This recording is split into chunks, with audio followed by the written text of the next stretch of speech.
கர்த்தருக்கு பிரியமானவர்களே, கர்த்தர் எப்படி வழிநடத்தி கொண்டிருக்கிறார் என்று நாம் இந்த அற்புதமான தொடரிலே நாம் கற்றுக்கொண்டு வருகிறோம் இல்லையா?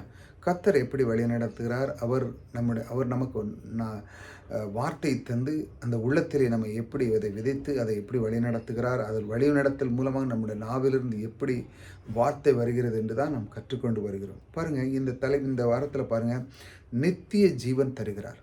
இந்த நித்திய ஜீவனை எப்படி தருகிறார் என்று நான் உங்களுக்கு லாஸ்ட்டில் சொல்லுவேன். இந்த நித்திய ஜீவனை பற்றி அந்த வேத வசனத்திலிருந்து அது எப்படி அந்த வார்த்தை கொடுக்கிறது என்று பார்ப்போமா? நித்திய ஜீவனை அளிப்பேன் என்பதை அவர் நமக்கு செய்த வாக்குத்தத்தம். நித்திய ஜீவன் பாருங்க, கிறிஸ்து நமக்காக சிலுவையின் மரணமடைந்து முதல் நாள் கொண்டு அவர் நமக்கு சிந்தப்பட்ட அந்த இரத்தம், நித்திய ஜீவனை தந்த அந்த இரத்தம், என் மீது விலைவேற பெற்ற அந்த இரத்தம், ஆதாம் இழந்த அனைத்து ஆசீர்வாதத்தையும் தேவன் பாருங்க, ஆபிரகாம் ஒரு மனிதன் மேல் வைத்தார். அவனுக்குள்ள எல்லாத்தையும் வைத்து அவனை அழைத்து அவனுக்குள்ள எல்லாத்தையும் கொடுத்தார். அவனுக்கு இல்லாதெல்லாம், அவன் கவலைப்பட்டதெல்லாம், அவன் பிள்ளை இல்லைன்னு சொன்னான், அதையெல்லாம் கொடுத்து வானத்தின் நட்சத்திரங்களை போல அவன் சன்னதியாக்குவான் என்று பலவிதமான வாக்குத்தத்தங்களை அள்ளி அவனோடு இரத்த உடன்படிக்கை பண்ணார். அந்த தேவன், அந்த நித்திய ஜீவன் தருகிற அந்த தேவன், அது அழியாத அந்த தேவன், அவர் சொல்கிறார், இந்த ஆபிரகாமுடைய ஆசீர்வாதத்தை உனக்கு தருகிறேன் என்று சொல்ல. அது எதன் மூலமாக நமக்கு கிடைத்தது என்றால், கிறிஸ்துவின் மரணத்தின் மூலமாக கிடைத்தது. அந்த நித்திய ஜீவன் தருகிறார் நமக்கு. அந்த உனக்கு எல்லாமே இருக்கு, ஆசீர்வாதத்தை ஒரு பெரிய ஒரு பேக்கேஜ் மாதிரி, ஒரு பொக்கிஷம் மாதிரி உனக்கு தந்திருக்கடான்னு சொல்லி இந்த அழகாக நம்மளை வழிநடத்துகிறார். தெரிய மாட்டுக்கு சில பேர்கள் இதை கற்றுக்கொள்வதே கிடையாது. நித்திய ஜீவனை அளிப்பேன் என்பதே அவர் தமக்கு செய்த வாக்கு தத்துவம். பாருங்க, வாக்கு தத்துவம் எப்படி கொடுக்க? நித்திய ஜீவனை உனக்கு தருகிறேன்னு சொல்கிறார். இந்த மாதிரி தேவன் அவன் இழந்த அனைத்து ஆசீர்வாதத்தையும் மென்மேல் வைத்து என்னமோ உனக்கு எல்லாத்தையும் உனக்குள்ள தருகிறேன். அது இயேசு கிறிஸ்துவின் நாம் அந்த நித்திய ஜீவன் தருகிற அந்த தேவன், அதை அளிப்பேன் என்று சொன்ன அந்த தேவன் கிறிஸ்துக்குள்ளே இப்பொழுது வைத்திருக்கிறார். ஆக நாம் அதை அறிந்து கொள்ளும் பொழுது என்ன நடக்கும் என்றால், நம்முடைய வாழ்க்கையிலே எல்லாத்திலும் மகிழ்ச்சி, சந்தோஷம், சமாதானம் எல்லாமே நமக்குள்ளே அது வந்து விடுகிறது.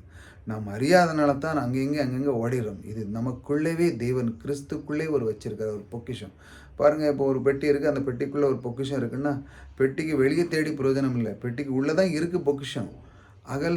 பொக்கிஷம் இருக்குது தேடுங்க அப்படின்னு சொன்னோடனே நீங்கள் எல்லாம் வெளியே தேடிடுங்க. பெட்டி கையில் தந்தாச்சு, அற்புதமான வேத புத்தகத்தை நம்ம கையில் தந்தாச்சு. தந்த பிறகும் பொக்கிஷம் எங்கே இருக்குன்னு வெளியே தான் தேடுறாங்க. ஆனால் தேவன் நம்ம கரத்திலே கொடுத்துருக்கிறார்.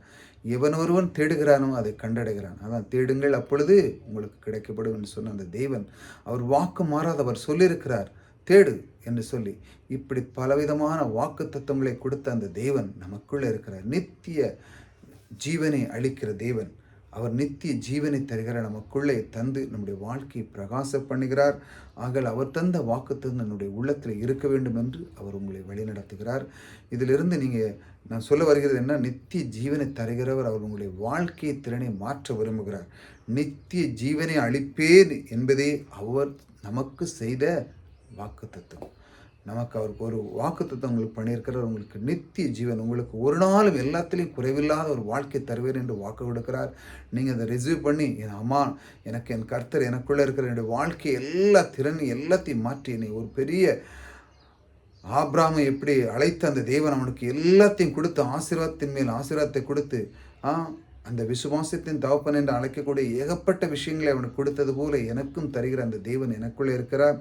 இப்போ அதெல்லாம் எனக்கு அவலபராக இருக்குது, அதை நான் பெற்றுக்கொள்ள பாக்கியவனாக இருக்கிறேன், எனக்கு தந்திருக்கிறார், அமேன் சொல்லி அதை ரிசீவ் பண்ணும் பொழுது அது உங்களுக்காக மாறுகிறது. நித்திய தீவனை தருகிற தேவன் உங்களோடு கூட இருக்கிறார். கர்த்தர் உங்களை ஆசீர்வதிக்கிறார்.